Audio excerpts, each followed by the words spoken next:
Do you know how to run this? Because I don't.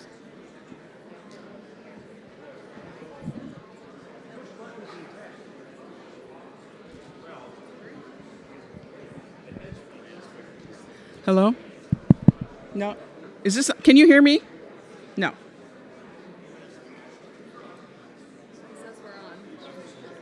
Can you hear me now? Oh, sorry.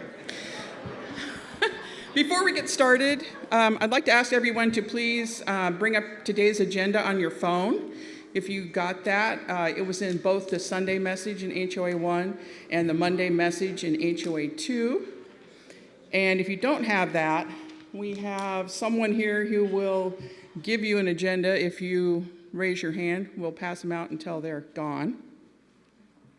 And as a final courtesy, if you could please turn off your cell phones, silence your cell phones for our speakers. And we'll get started in just a minute here.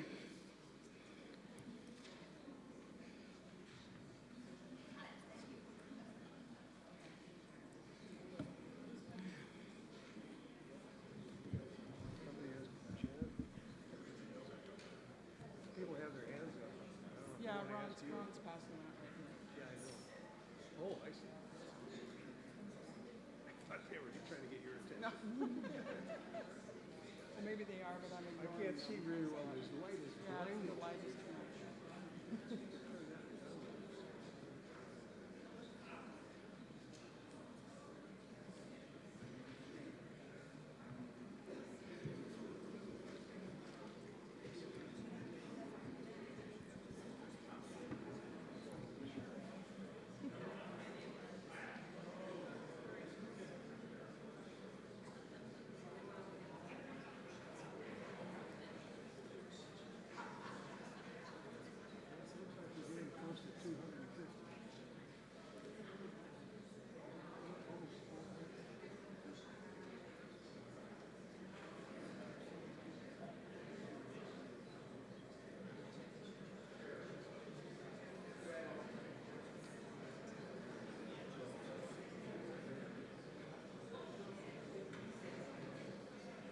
Did the light just go down a little bit, or is it with my eyes? I think light is dimming. Oh.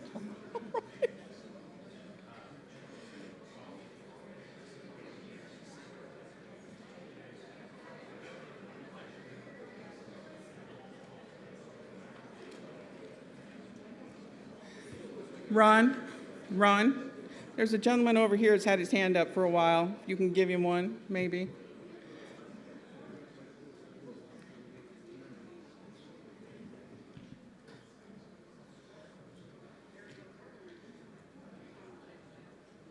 Right here, with his hand up.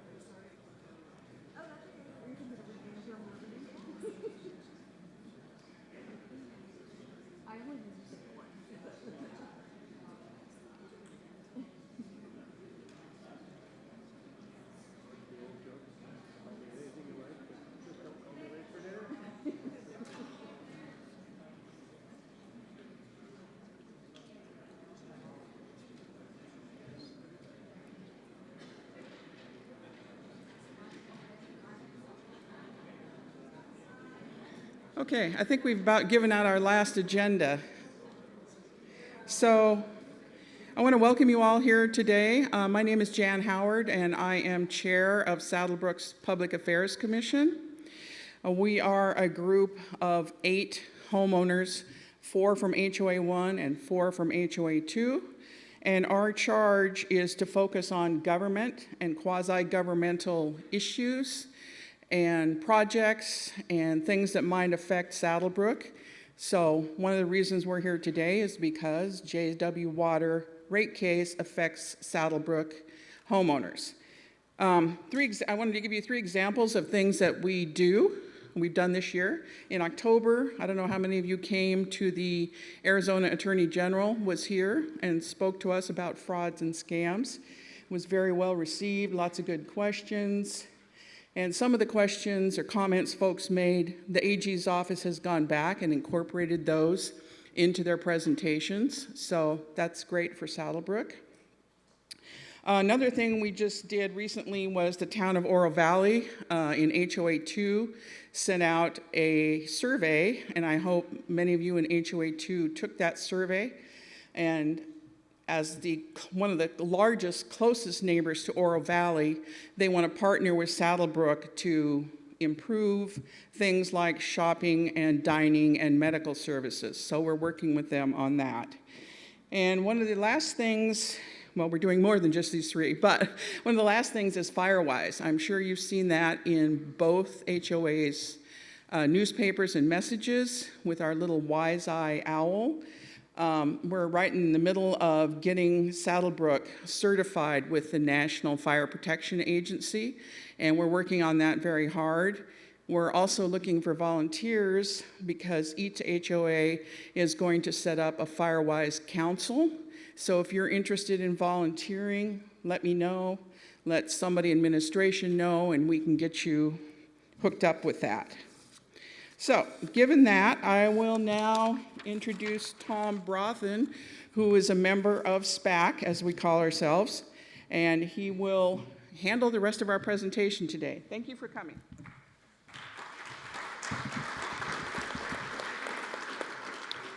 Well, good afternoon. Water, as testified to by our attendance here, is an important issue. My name, again, is Tom Brothen. I'm a SPAC member, and I kind of have the water portfolio, if you will, in the committee. Today, we're going to have two presentations. I will introduce the speakers. If you have an agenda, you can see who they are and where they're from. The event will be recorded, and so it's very important that... oh, okay. My hearing aids tell me I'm doing fine, but maybe not. Okay, we will be recording the event right now, or during the presentation, so it's very important that we have questions at the microphone. So please don't do any audience questions, even though if you have a really hot one, so just save it for a bit until the end, and then we'll try to moderate that. Our first speaker, as you see, if you have an agenda, is Cynthia Zwick, who's director of AZRUCO, the Residential Utility Consumer Office in the state of Arizona. And she will talk about what they do and how it, perhaps how it relates to us.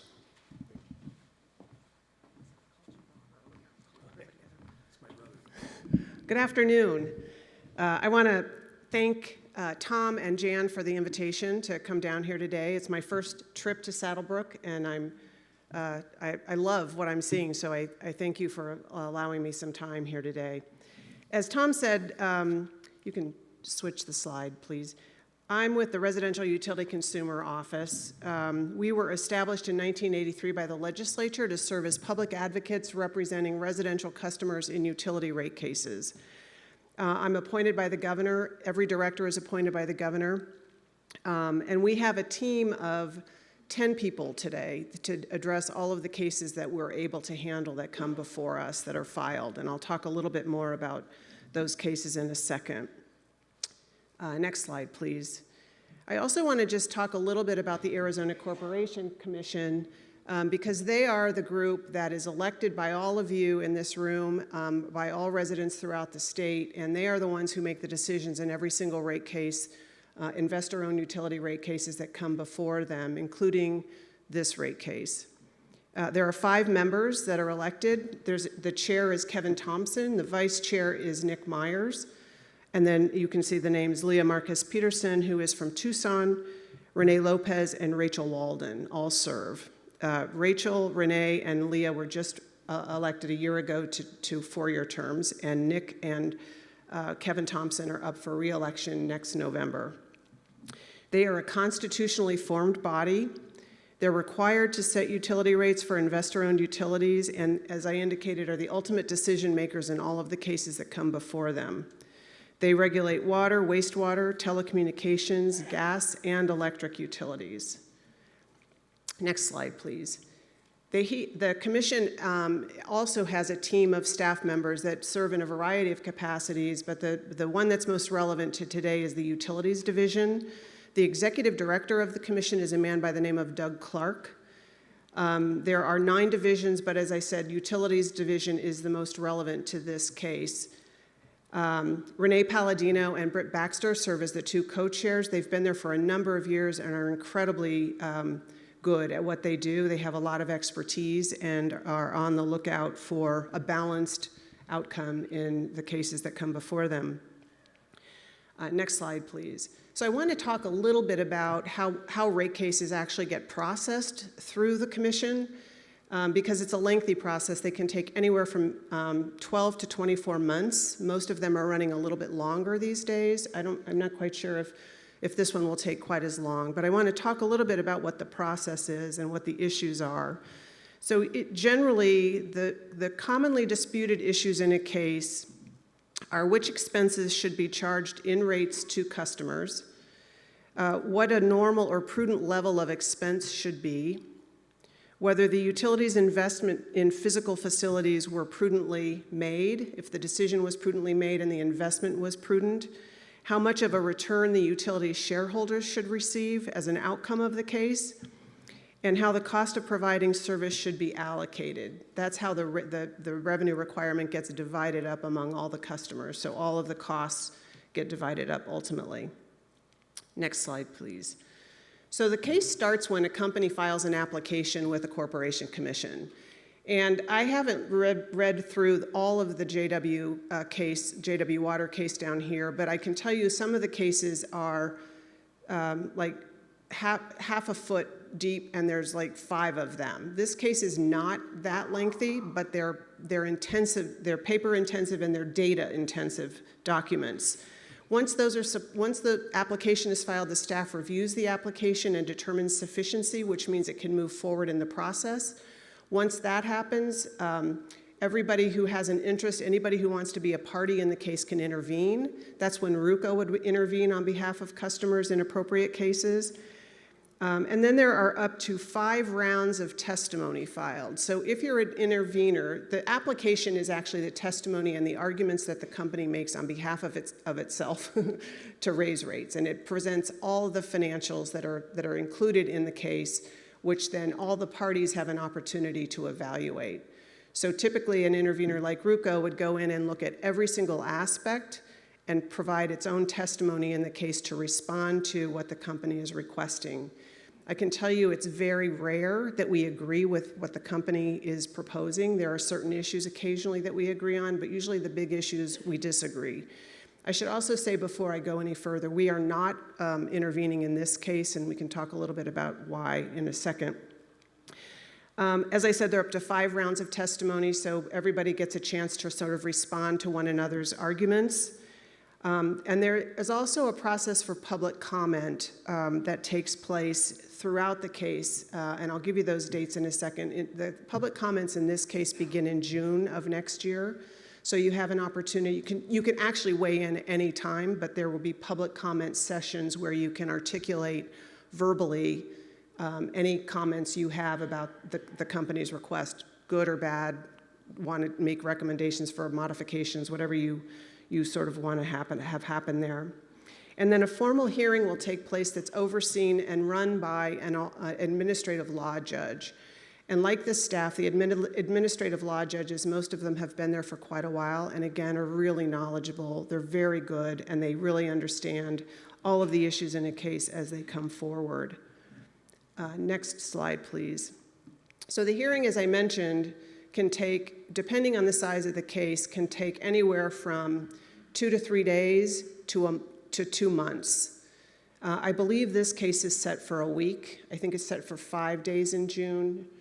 Jill will correct me if I'm saying anything incorrectly. So that will, during the course of that, it's much like a trial, actually. Verbal testimony is given, witnesses are sworn in, their testimony becomes evidence in the case, and at the end of the hearing, the judge writes a recommended opinion and order, or a RU, which they submit to the commission for consideration. And that is what the commission votes on at the end of the day. The commissioners can make any modifications to the recommendation that the judge puts forward, and parties can also react to what the judge is recommending one final time. Once it goes to open meeting for a vote, it's only the commission that is usually making any changes to the recommendation that the judge puts forward. Next slide, please. So I think in this case, one of the issues is JW Water is consolidating 3 different water companies. I think it's 3, right? And Jan asked me to just talk a little bit about consolidation, and is consolidation a good thing? And I guess my response to that would be it depends. It depends on the company, it depends on the situation, and it depends on the outcome, obviously, how people feel about the consolidation.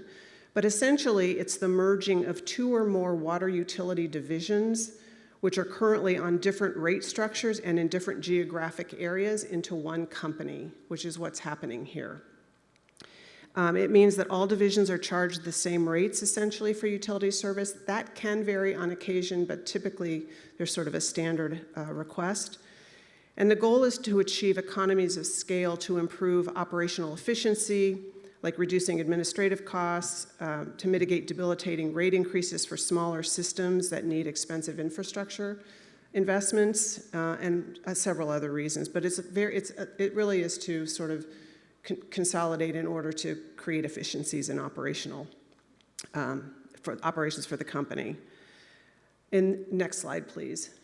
In this case, the company is proposing to consolidate the 3 former Robeson-owned water and sewer companies in Saddlebrook and Catalina area, and then also in Sahuarita.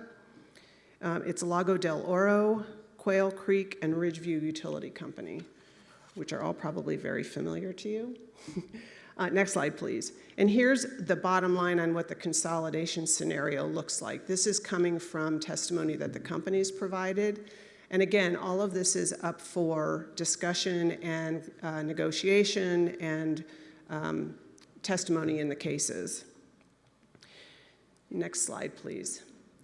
So the other thing that I was asked to sort of speak to is how to engage in a case if you're not a party, or how to become a party. So to become a party, you probably need legal representation.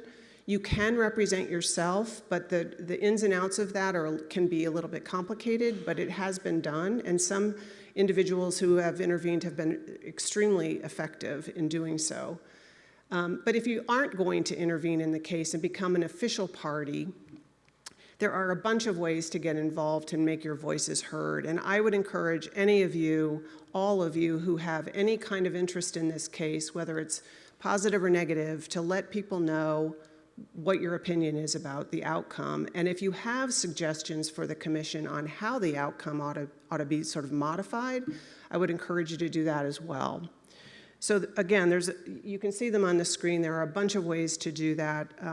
I've given Jan a copy of the procedural order for the case, and it has ways that you can actually go online. You can go to the Arizona Corporation Commission website, and you can file comments into the docket. Again, I think Jan has the docket number, and I'm sure Jill has it as well.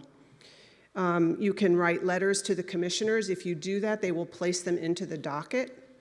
But you can still write letters, you can send emails to them, but you can't have a conversation with them about the specifics of any individual case. They're not allowed to talk about them specifically. They can talk generically about issues, they can talk generically about, the various issues that come before them, but they can't get into the details of a case because they've got to decide it. So the ex parte rule is in place.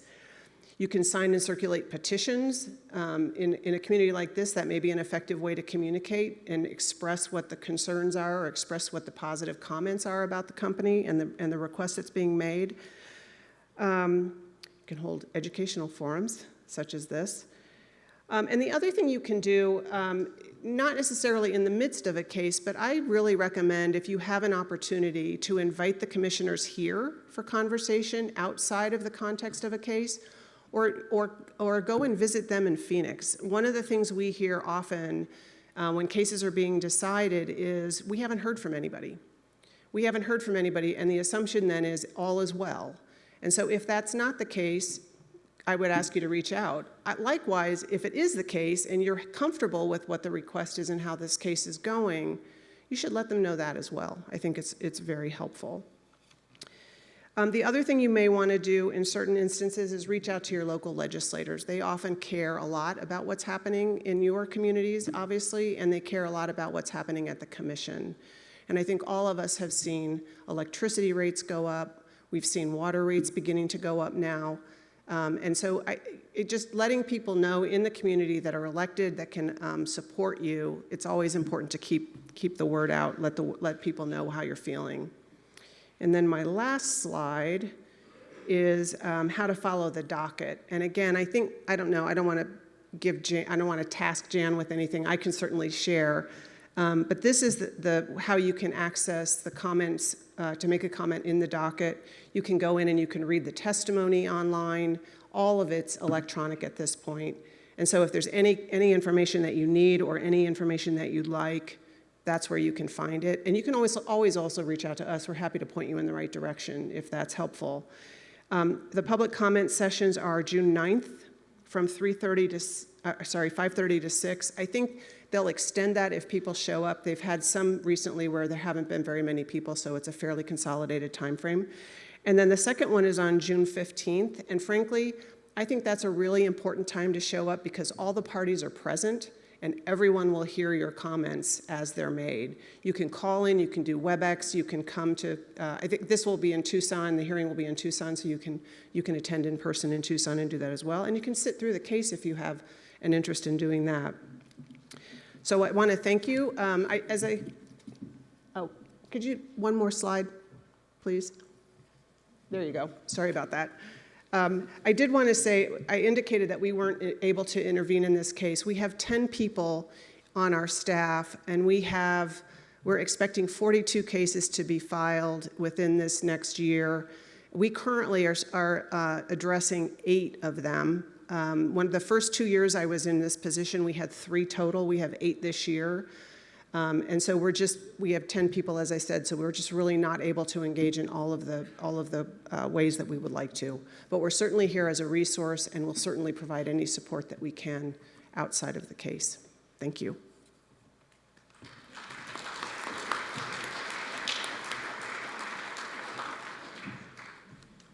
Well, thank you, Cynthia, and we certainly have a lot to think about and things to do if you're interested in doing them. Now, our next speaker, as the agenda shows, is Jill Schwartz. She's Vice President of Rates and Regulatory Issues, and I'm sure she had something to do with that 1,000-page plus rate case that is on the site.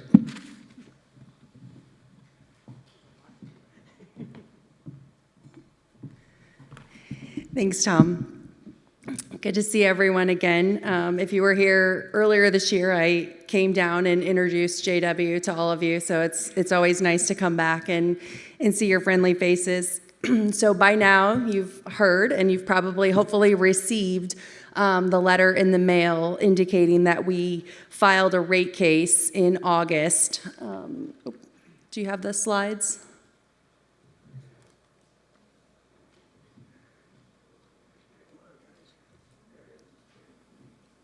You can skip forward a couple and go one more. Okay. So in August, JW Water filed a rate case requesting the consolidation of 3 water utilities in what we refer to generally as our southern region. These are 3 companies that we acquired in November of 2024. That's largely what I talked to you about when I was here before. We acquired these systems from Robeson, and the last rate case, the most recent rate case, was about 10 years ago. The rates became effective a little over 10 years ago. One of the companies has never had a rate case since it was formed over 25 years ago.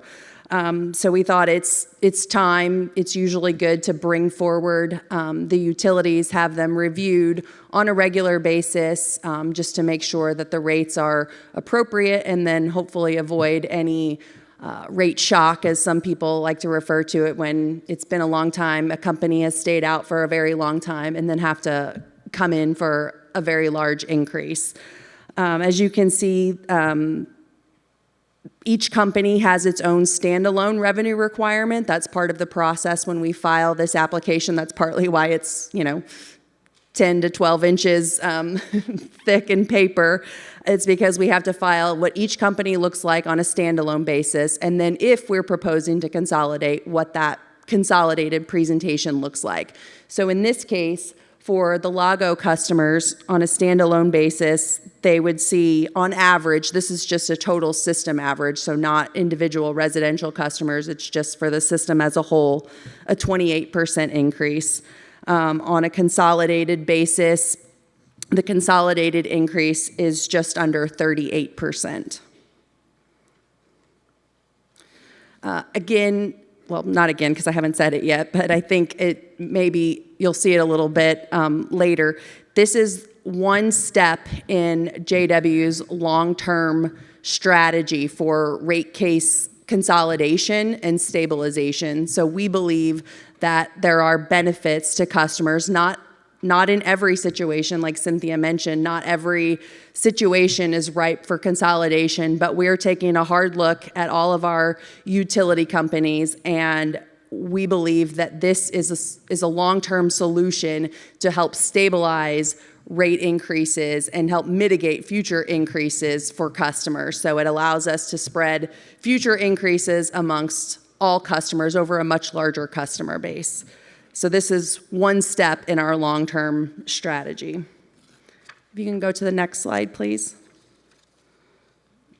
So a large reason for the size of the increases, 28% versus 38%, or the other individual utilities, since Lago del Oro's last rate case over 10 years ago, the company has invested over $7 million in infrastructure. And so you can see on the slide a breakdown, significant investments in transmission and distribution mains, pumping equipment, services, all of the necessary infrastructure for us to ensure the safe and reliable water service to all of our customers. And that's just for the investments in Lago. Ridgeview, who I said has never had a rate case, so it's a little bit difficult to know, but when their rates were set and established over 25 years ago, when their certificate of convenience and necessity was granted, it assumed a certain level of, we call it utility plant and service. And so above that level, there have been nearly $1.5 million of additional investments in that system, and it's a significantly smaller system. I think it's about 500 customers compared to over 6,000. If you can go to the next slide, please. Yep, this one.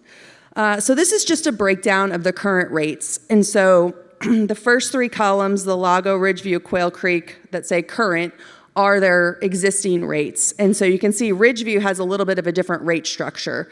Everybody has a single monthly customer charge. So if you use no water, that's the amount that you pay regardless of, if you use none or you use a lot. Everybody pays the flat monthly customer charge. And then depending on the actual consumption that each household uses, there are different rates. So Ridgeview only has a single rate. So all of their gallons used per month are charged $3, and every 1,000 gallons is charged $3.41. And then Lago has a 3-tier structure. Our proposal moves Ridgeview into a 3-tier structure, and that's common across all of the majority of our utility companies. That's the direction that we want to go, and they usually get higher as you use more, and that helps promote conservation. So if you go to the next slide, then we kind of get into what the estimated bill impacts are. This should look familiar from Cynthia's slide, and also what's in your customer notice that you would have received. So the average The average residential customer on the Lago del Oro system uses about 6,000 gallons a month. Now, some obviously will use a lot less, and some may use more. This is just the average. And so when we present this information and send out these notices that go to all 7,000 customers or more than 7,000 customers that received this same notice, we try to present it as what is the average. We have, different calculations, and we can calculate quickly what a lower impact is, if you use less or you use more. But for presentation purposes and to keep it simple, we just used the system average for Lago del Oro. So today, if they use 6,002 gallons per month, their bill's about $27.21. If the rate case is approved as requested and no modifications were made, that would go up to just under $40 a month at that same level of usage. Next slide, please. Alternatively, Ridgeview customers, they are a smaller customer group. They use more water per month. Their residential average customer uses over 7,700 gallons per month. And so today, under their current rates, their estimated bill at that level of usage is over $51 a month. And then if approved as proposed, it would go down to $47.15 per month. Next slide, please. We also proposed a few other tariffs. The two sides of this slide are not really related. The numbers don't really relate to the words, but they're all included in the rate case. So we proposed a cross-connection and backflow tariff and a curtailment plan, and you can kind of see what those allow the utility to do if something comes up and we need to, cut something off so that we don't contaminate the system. Then the one tariff allows us to do that. The other one allows us if we're in a significant drought or something happens and we need to, ask customers to curtail water. That one would allow us to do that. The other side talks about the various surcharges. They're already in place today, and then there are a few that we're proposing to make changes to. So you can just kind of see if a new customer comes in and they want to establish service with us, there's a cost associated with that. If a customer has questions or concerns, and I know that some of you do, and happy to talk about that, if you want to have your meter tested, if you're not sure that it's reading accurately, you can call us, we can come out, we can read your meter, we can send it off for testing. If it's wrong, then there's no cost to you. If the meter was reading correctly, then there's a fee associated with that. So that's what some of those things are for. And then lastly, the rate case expense surcharge. So the commission allows the utility companies to recover the costs associated with special studies that have to be done. Again, part of that, 1,000-page filing that has to be made. There are certain things that we have to provide and show, and there's obviously costs associated with that. In this case, the estimated rate case surcharge is about 46 cents per customer per month. So it would recover the costs associated with processing this rate case over a 3-year period. Next slide, please. Cynthia talked a lot about this, but I thought I would include it as well. So I have the docket numbers listed there. There are a lot of them, and that's partly because we filed 3 rate cases, 3 individual rate cases, so each company has its own docket number, and then financing applications to go along with those 2. So there's 6 of them there, 2 for each specific water utility company. As Cynthia mentioned, there are a lot of ways for customers to get involved. One way is to request to be an intervener in the case, and that deadline to request intervention is February 1st. If you want to be a party to the rate case, Cynthia explained a little bit about that you're allowed to submit evidence, make your own case, ask questions of the company, of the staff, file testimony. and then cross-examine all of us when we get to the trial and the hearing in June. You can cross-examine us, and then we can cross-examine our company, and the staff can cross-examine other interveners. So that is certainly an option afforded to all of you. The other way, probably the more common way, I'd say, is to file public comment. The commissioners do read all of those. I read all of those. We track them. Sometimes, depending on what you say, if you have a concern, I may pick up the phone and call you and just talk to you about it, because we want to make sure that that it gets addressed if it's, you know, something more specific than just the rate case. So I've done that on a couple of occasions, had to just, you know, wanted to have a conversation with customers if it appears that they're not understanding something, or if there's something more that needs to be done.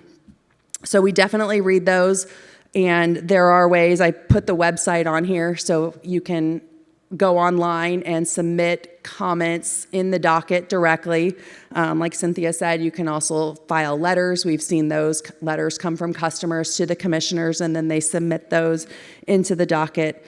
There are the 2 public comment meetings that we would love to see you at and make public comment. Whatever you have to say, we're there to listen. And so there's 2 options, June 9th and June 15th. June 15th is the first day of the hearing, and so there's always a session before the hearing actually starts where customers can come and make public comment before the ALJ, and the company and all the other parties are there to listen as well.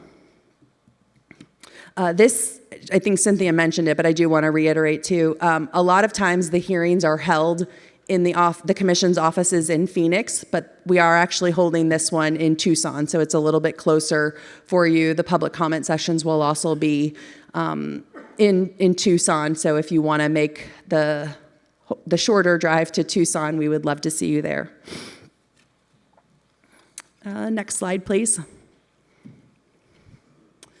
Okay, as I mentioned earlier, so this rate case is one step in our long-term strategy to ultimately consolidate. Today we have 16 water and sewer utility companies. We just consolidated 3 and received approval for that last month from the commission to consolidate 3 wastewater utility companies into a single one. So we went from 18 to 16, and this is the next proposed consolidation step for us. But ultimately, our goal is to, if it makes sense, and we're evaluating each step as we go, to ultimately have 1 water utility company and 1 sewer utility company.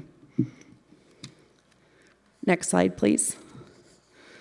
So these may be some of the cases that Cynthia was referring to when she mentioned that there's expecting several cases to be filed in 2026.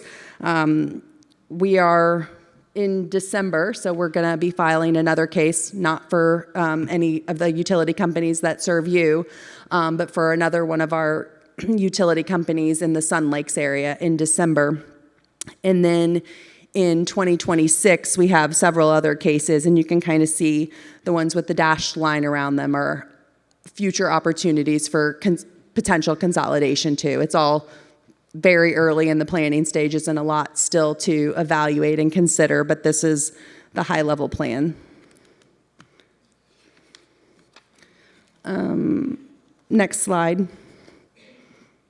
So this is very similar to the last one, but it just kind of shows the projected timeline for when those rate cases, the first one shows when they would be filed, and this one shows when they would ultimately take effect. So if everything goes as planned, which we all know nothing ever does, but we can hope. And so by the end of, by Q3 of 2030 or the end of 2030, we'll say, we would hopefully be down to 1 water utility company and 1 sewer utility company. And next slide, please. So lastly, I wanted to address a couple of other issues. So I know I've seen some comments recently and some concerns about customer service and calling in and not getting a hold of anyone, some potential meter reading issues and concerns.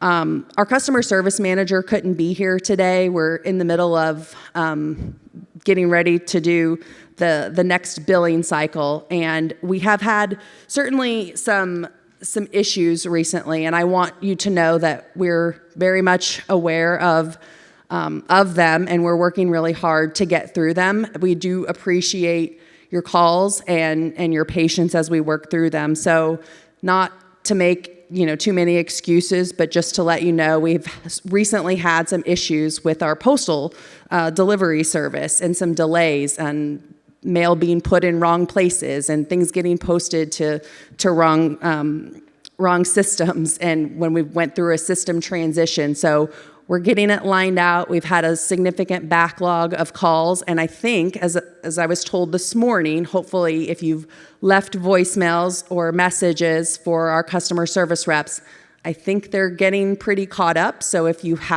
still haven't received word from anyone, please let me know afterwards, and I will take your name and your number back and make sure that we know where you are in the queue. All of the calls that come in are logged and worked as received.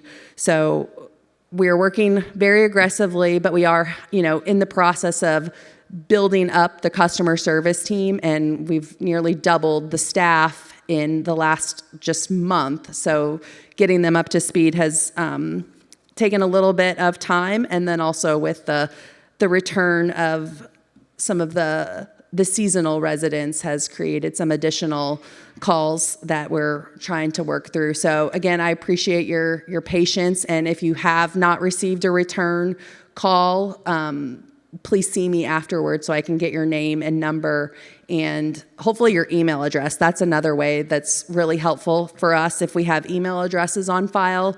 We've been spending a lot of time with this recent backlog of calls playing phone tag. We have a long list of customers, and by the time we call you back and don't get you, then they've called the next person, and so it's a vicious cycle, and I do apologize for that, but I want to make sure that we get your calls returned. I also have some folks from our operations team here and a representative from Badger Meter. If you have questions about your meters or the reads that your meters are registering or anything operational, there are some very knowledgeable and experienced folks here that can help answer any of those questions. And that is all I have.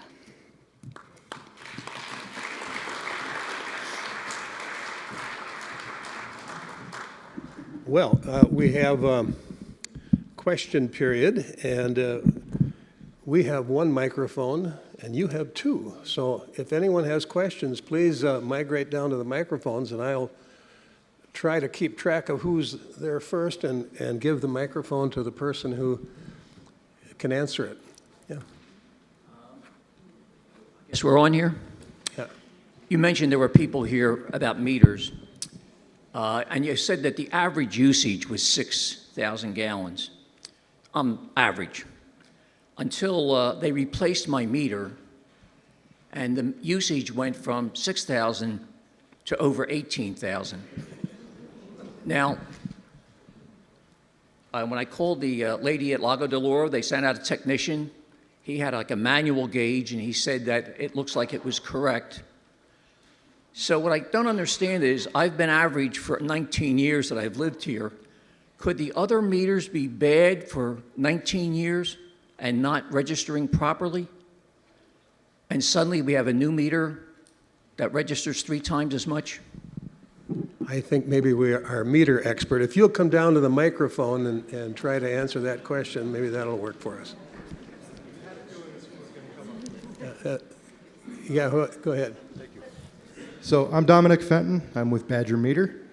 And a lot of the times what happens, and I've had to explain this, I don't know how many times, people will have meters in the ground for 25, 30 years at a time. When that meter gets changed out, the accuracy goes back up to near 100%. Well, you have nutating disc meters in the ground, those will deteriorate over time. So by the time they're about 15 years old, they're getting close to the end of their life cycle. At 20, that's all we warranty for. We're recommending at 15 years, people start their meter replacement programs so they don't lose so much revenue. So it is quite a big hit to take if nobody has changed your meter in that long. guess what I'm saying is, 20 years ago, or 19 years ago, it was still 6,000. So was it bad? Did it deteriorate 20 years ago to this level? It's quite possible. I'm not sure when it was installed. The house was built in 1996, but I don't know when the actual meter was installed. Okay. I'm going to guess it was probably the original meter of the house. Had 3 million gallons on it. Oh, yeah. So that's been around since 96. Okay. Yeah, close to the mic there, yeah. Sorry. Yes, that's been around since about 96 then. 3 million is quite a bit of gallons. Okay, so then what you're telling me is all this past 19 years that I've been here, the meter has been inaccurate. It is possible. It's very easy to make one perfect meter, but when you make millions of meters, some of them aren't. The beautiful thing about positive displacement meters, which is what everybody here has, it's physically impossible for them to over-register. So it's a fixed chamber, and it's a nutating disc inside. If the water is not flowing, the disc cannot move. Now, over time, especially with as hard as the water is here, the nutating disc will deteriorate. Over time, all it's going to do is slow down and give you huge discounts on water. It's not going to ever overcharge you. I guess I don't really know a lot about the mechanics of these things, just that my common sense tells me to go up 300% over a 19-year period just seems unusual. I agree, and there could be several things. A leak could be to blame as well. Well, they told me that when I first called in, that it would be, oh, it's your irrigation system, that you're going to have a leak. So I called the irrigation company. They came out and looked at it, and there was a problem. It was not, the timer was not programmed correctly. And I did have the gallon usage go down. Good. It went down from 18,900 to 18,300. We have, what we need to do is see what Jill might have to say about how this could be resolved.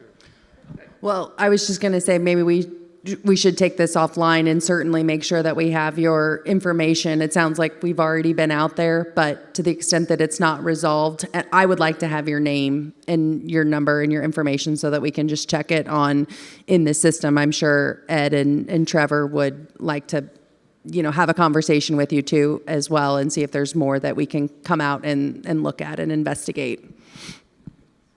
You might want to stick around a little bit about more meter questions. Over here. Steve Mason. Yeah, they turn it on up above.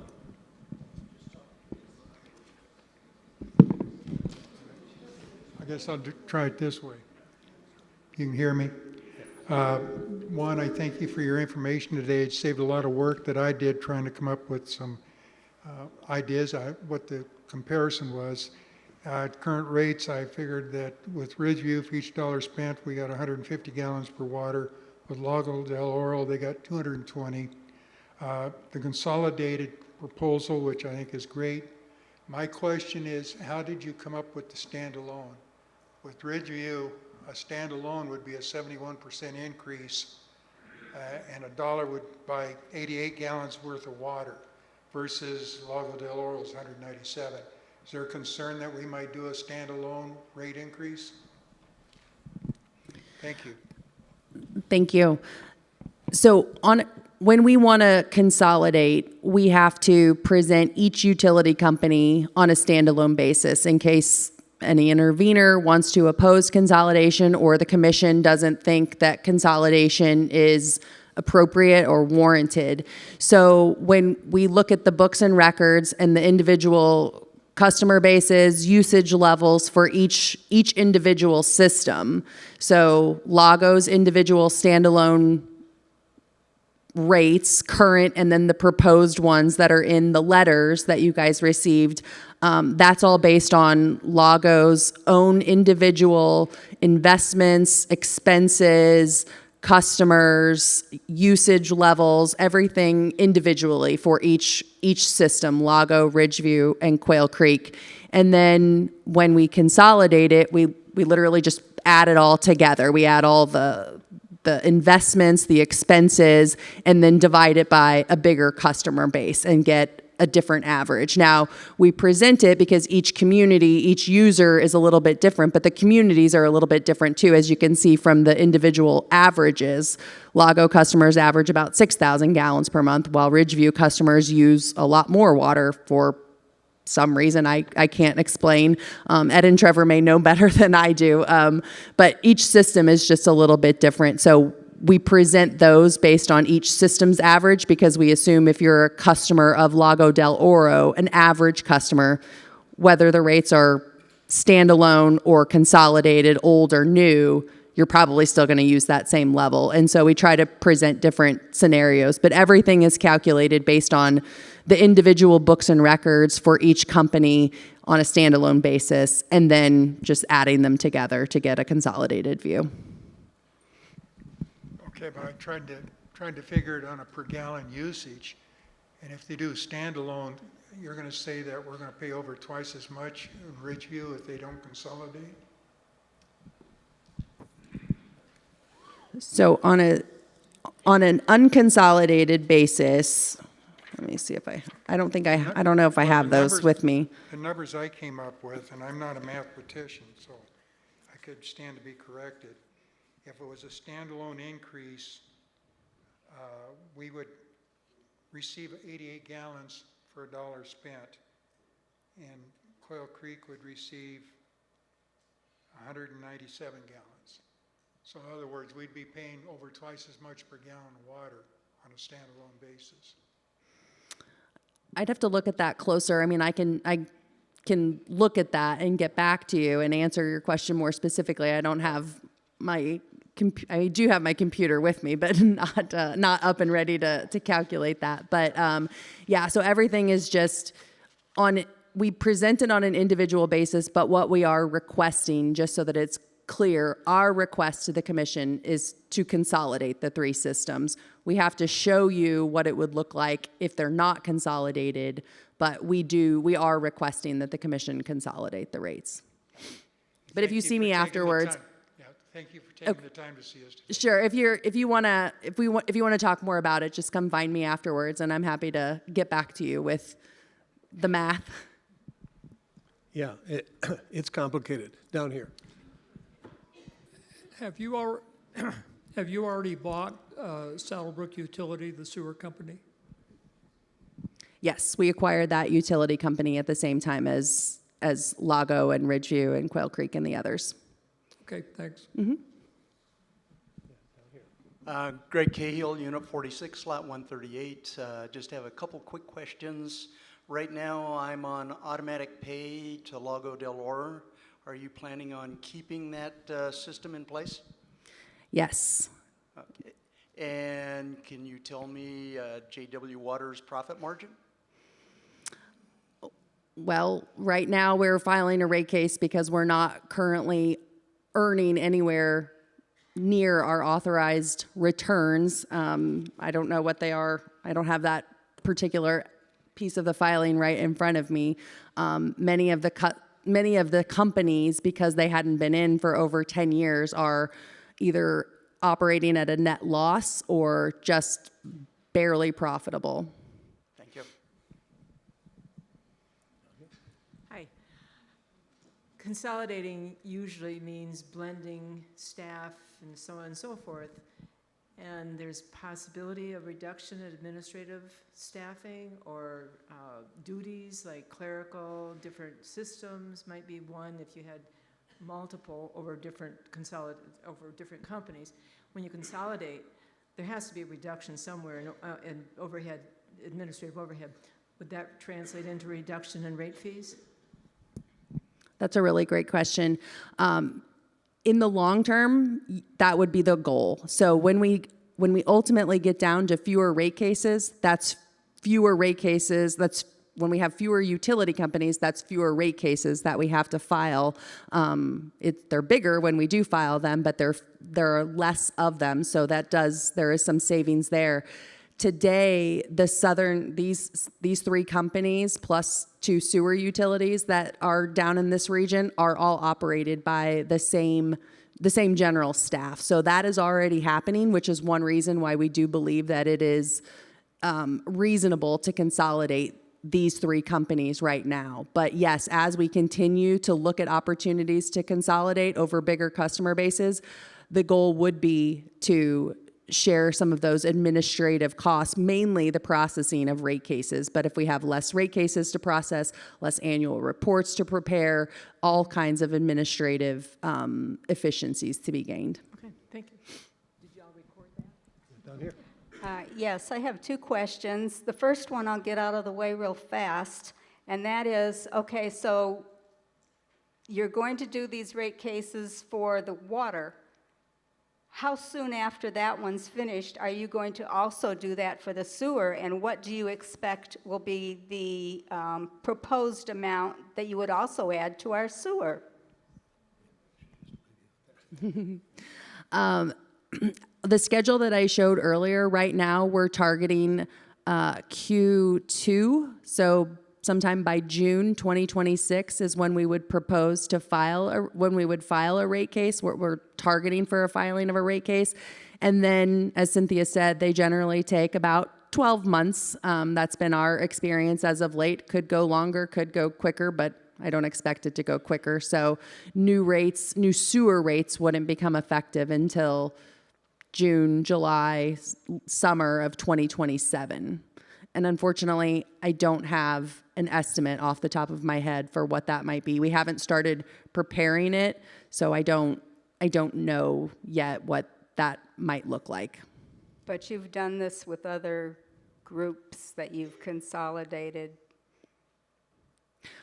We have, but each company in each case is different because we have to look at the specific investments and expenses incurred for each individual utility company. And then if we're proposing to consolidate, then on a combined basis. So off the top of my head, I don't know specifically what Saddlebrook's current position is and what planned future investments there may be that would change what that rate increase or rate proposal would look like. Okay, my second question goes to what the readings have been for my home. Okay, in the past, before you came along, I was paying, before JW, I was paying between $2,300 and $3,500 a month for my bill. And now, within the last 4 months, all of a sudden, it's gone up to 5 cents under $50. I have been reading my own meter, and this last bill that we received, when I read the meter, I make sure there is nothing going in the house. So, can you explain how all of a sudden I've gone from that $23, which was normal, 23 to 25, all the way up to 49 and 12,000 gallons. Over the last 5 months, I've had over 11,000 to 12,000 it was last time. There is nothing running in the house, and the meter is not running, which means there is no leakage going on. I've had my irrigation replaced. There's no reasonable conclusion for that reading, and I do not have a new meter. That's good to know. Obviously, I can't explain it as I sit here, but I would like to talk to you afterwards and make sure that I get your name and your number so that we can look up your account and have someone get in touch with you. Thank you. Hi, just a quick question. We have tremendous seasonal droppage, okay, with snowbirders. So if you're talking about 6,000 average in Lago, it could drop tremendously during those months. How do you include that into your calculation? That is a really good question. It's hard to explain, but I can tell you that it does all get taken into consideration. Normally, we look at, the rates are set based on an annual revenue requirement calculation, and we have to have the infrastructure in place to serve water to customers all year round, even if they're not here. And so that's partly what the meter charge, the monthly charge represents is, there is a certain level of cost that is fixed, whether customers are using any water or not. It isn't perfect. It doesn't recover the fixed charges to the utility company perfectly. Otherwise, it would probably be a lot higher than the current monthly charges or the proposed monthly charges. So it's certainly a balance, but we do look at the monthly usage levels on a system wide, and then added up. It all gets factored into the rate design. But generally, like I said, we do have to have our system available and ready to serve if somebody decides to stay in Tucson in Saddlebrook for the summer and not go back to cooler temps. So that's not a great explanation. It would probably be very detailed or much too detailed if I had to explain it in specifics, but it is all calculated in there, and we are set to serve customers whether they're here or not. We have to be able to provide water to them.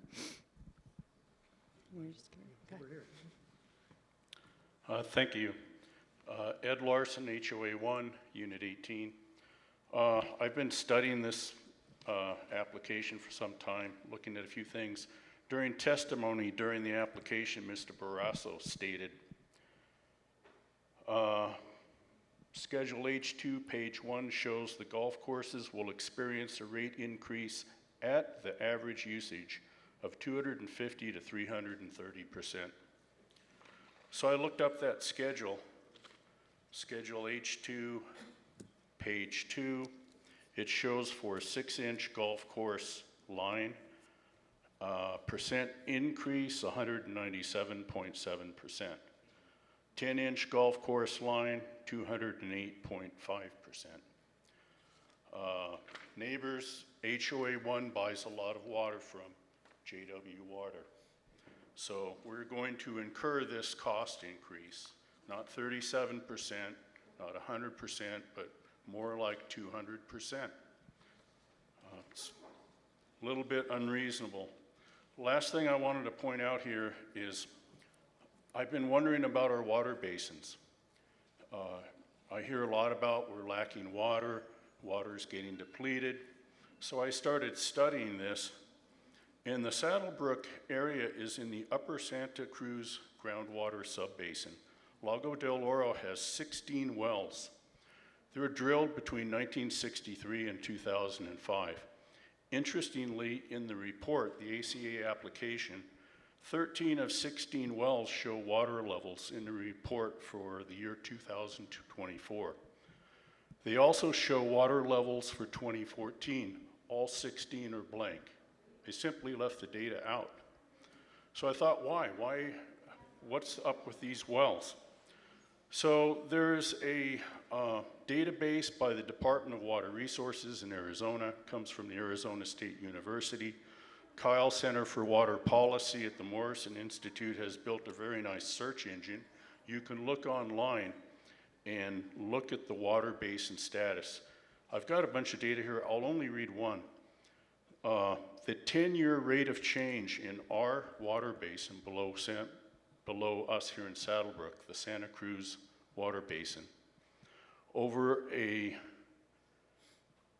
20-year period, 2012 to 2022, of 46 wells measured, 25 wells increased in water level, 19 declined in water level, 2 remained the same.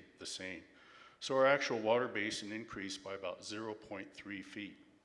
This data varies somewhat over the years, whether it's a 10-year study, 20-year study, and so on.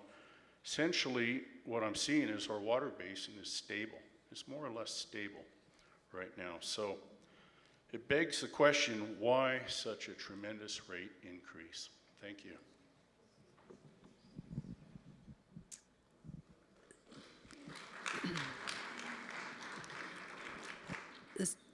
Just a quick response to that. So the rate increase is related to the infrastructure that's put in place to pump the water, deliver the water to customers, not with the water itself. There is a commodity charge that's based on how much you use, but we're recovering the cost of the investments made into the system, so the transmission mains, the meters, the services, those things that I listed and showed the breakdown of the over $7 million of investment over the last 10 years. So that's what the rate increase seeks to recover, is the investments made by the utility, not the actual price of we don't purchase water to deliver it to customers. We don't purchase it from a third party or anywhere else. We pump it out of our wells and deliver it. But the increase is based on the investment into the system and the expenses to operate and maintain the system. Yes. Rome Yount, HOA 1, Unit 5. Thanks for being here, appreciate it. I like economies of scale, should reduce costs. I'm curious, did Robeson give us water for free? I'm exaggerating a bit, and I kind of doubt that they did. You're looking at $7 million investment in Lago del Oro. 10% return would be $700,000 a year. I'm thinking the rate increase is going to net you more than that. I'm trying to understand, did you overpay for the water, the infrastructure, and are we going to then get that saddled on our backs, if you will? That's a good question, and we get that a lot. The short answer is we're not seeking recovery of any acquisition premium that we may have paid for these systems. They were well-run systems. They're not distressed. In some cases, the commission has given the ability to recover costs that companies may, like goodwill, that they may pay for systems that are in sort of disrepair, so that the utility company can further invest into them. We're not alleging that these systems are in that state, and so we're not seeking any costs for the price that's been paid. We're strictly looking to recover the investments that have been made. And I'm trying to remember the first part of your comment. Did Robeson mismanage? There you and not go. Charge enough? And give us free stuff? That's it. So I can't speak. I didn't work for Robeson. As far as I know, it's a well-run company, but they are home builders, and so they're in the business of building homes and selling homes, and not utility company providers. They did it as an ancillary service to their main business, which is to build and sell homes. And the interesting questions about rate of return, or reasonable rate of return. I'm wondering if maybe, Cynthia, you could help us a little bit with that? I can speak to the return on equity, which I think is the cost of capital, which is always one of the big issues in a case, and I think is one of the questions that was alluded to earlier. The company in this case is asking for a 10.8% return on their investments. And that's where companies across the board earn their money, right? It's how investors earn a return on investing in the company. I would suggest that RUCO would say that's high. We've been seeing these numbers go up fairly consistently across the board, so it's not an outlier, but it's high. And with the last case, which is completely irrelevant to the JW Water case, I just want to be honest about that. The last two cases that we engaged in and made a recommendation on was 9.45% was our recommendation. I don't know about you, I'd love to get a 9.45 or 10.8% return on all of my investments. Utility companies are pretty good returners on that. But I would suggest to you that that's a high request. Whether they'll get it or not, I don't know. It's rare. I will say it's rare that a company gets what they ask for. It's kind of an opening bid almost. But it is consistent, and I think it's consistent with what other companies are seeking these days. Yeah, thank you. Down here. Tony Blunt, Unit 42, Lot 99. My situation is practically identical to the first speaker with one additional wrinkle. The first meter was put in 2005. It was replaced about 4 months ago. My usage up until that point had been 4,000 to 6,000 gallons a month. In the 3 months since then, August, September, and October, it's between 16 and 19,000 gallons. Now, that's fairly consistent for those 3 months. I was out of town for more than half of September, during which time the water supply to the house was cut off. Only the supply to the irrigation system was running, and yet the usage stayed about the same. That's equivalent to over 20 gallons an hour every hour of the day, every day of the month. I simply don't see that that is possible when the house was shut down for more than half the month. If the whole thing is going into the irrigation system, you're telling me the irrigation system is pumping 500 gallons a day into my garden. I am sure it's not. That would be running away. The only other alternative is a leak between the meter and the valve into the house, which is about a 15-yard run. If that much water was leaking, it would be pretty obvious it would have come through the sloping ground terrain there. So the numbers just don't make any sense. It's very interesting to me. Maybe I can address it a little bit. Having had an incident, I won't get into it, of a leak, it's incredible how much water can go out in a leak. In this case was the irrigation system. What it led me to do was to get one of these Wi-Fi water meters that clamp onto your pipe. And it sends me, I'm a snowbird, so it sends me information as what's going on. And I'll have to say that it's right in line with the meter that we have installed. And I'm not sure if it's how new it is, but anyway, it is. To me, that's it's a question about where's that water going, and it can fool you sometimes. It really can. My brother-in-law says our plants never looked any better than after that leak was going on. But it was quite a shock. But it's one thing I can remember. If you're really interested in this, you can buy these BlueBot for online now. They have a mini one that's $299, so it's not too bad. Yeah, next here. Stephen Gallagher, HOA1. Question, if you consolidate all these separate facilities into one company, are you... Sorry. If you consolidate all these separate facilities into one company, are you required by law to have one rate for everybody?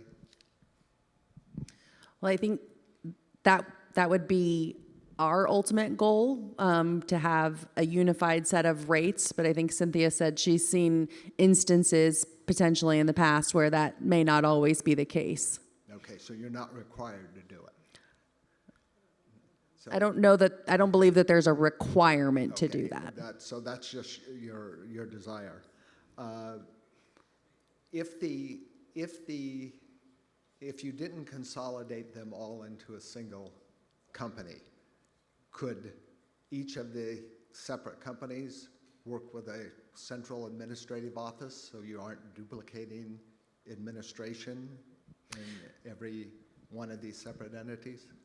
So we do have a core, like we do have shared services employees today. Like I and my team, we support all of the regulated utility companies that JW Water owns. And like I said, there are 16 of them as of November 19th.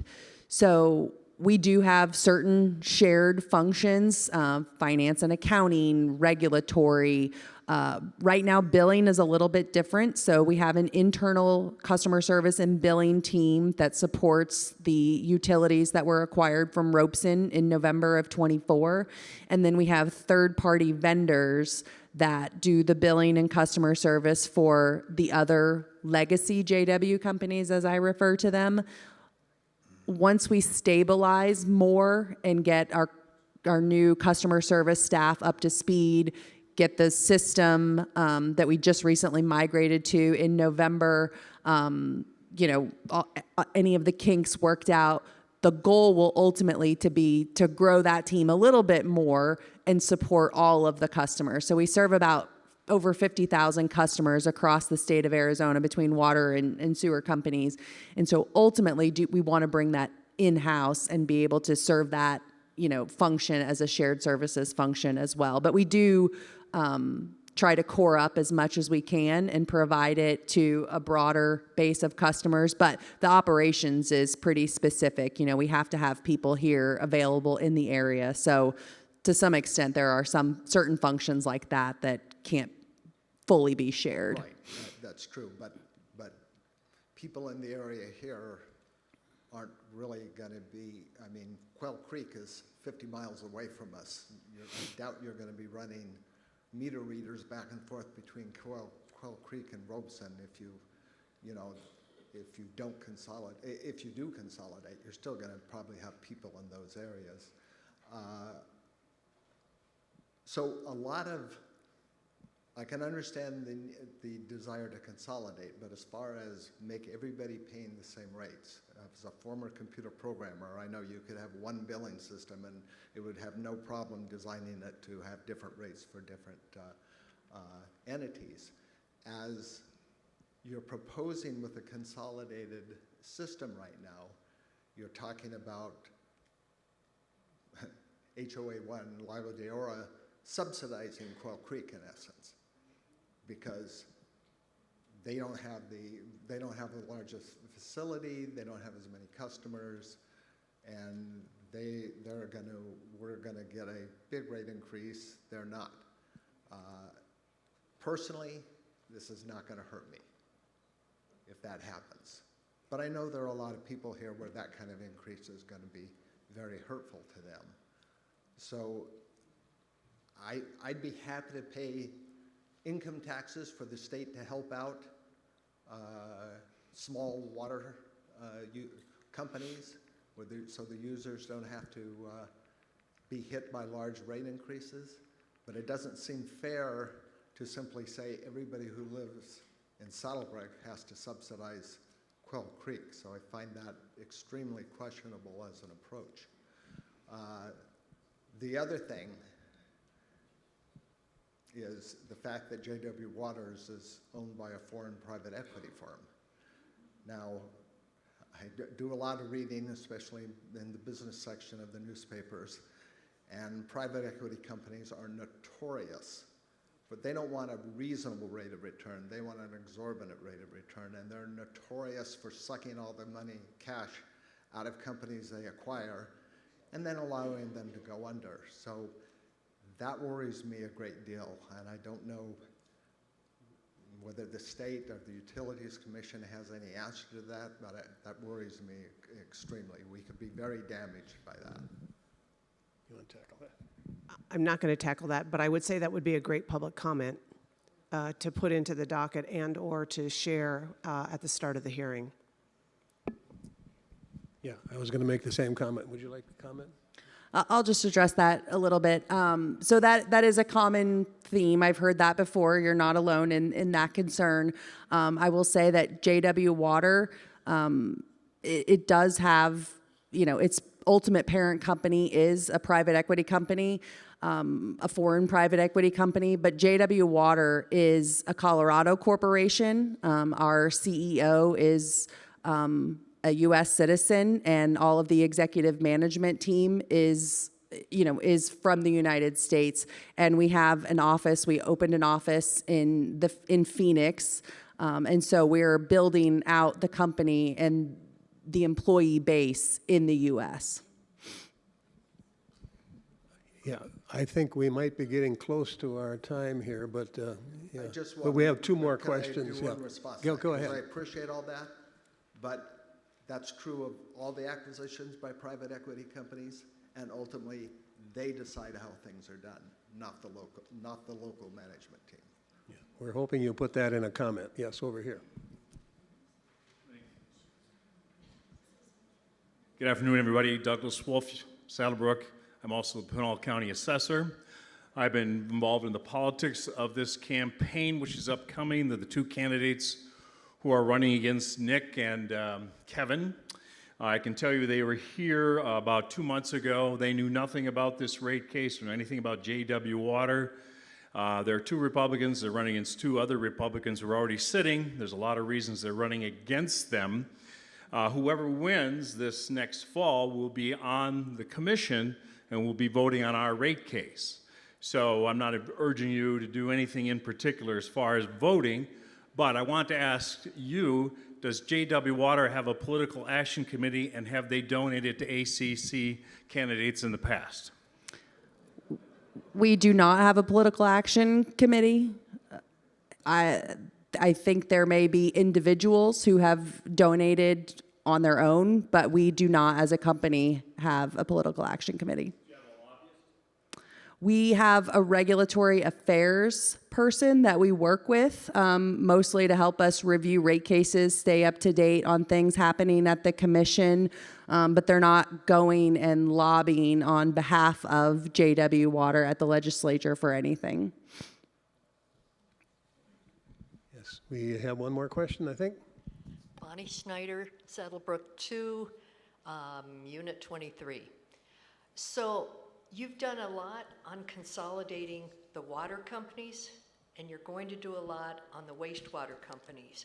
But I've got to admit, I've never lived somewhere before, and I've lived a lot of places, where they didn't have a combined water, wastewater bill and company for the user. Why are you pursuing the 2 different strategies and not combining the water and wastewater? That's a good question. And actually, we have a couple of communities where we have a single utility company that provides both services. Unfortunately, I can't say why when Robeson set them up, they set them up as separate companies, one water, a water company and a separate sewer company that serves the same set of customers. I don't know why they did that. In some instances where we have customers, water customers and sewer customers who are the same actual customers, I would like to see us in the future, even though they would be separate utility companies, have the ability to bill it on one bill. So I have seen that in other utility companies that I've worked for, where even though they're separate companies, they have the ability to do a single bill that has both companies' charges on it. We're not there yet, so but that would be something that I want to explore in the future. Well, we're, I think, maybe past our allotted time, but are getting closer. But I want to thank everyone for coming, and our presenters for wonderful presentations, and our questioners for good questions and comments. And I think we had a productive discussion. Again, thank you all.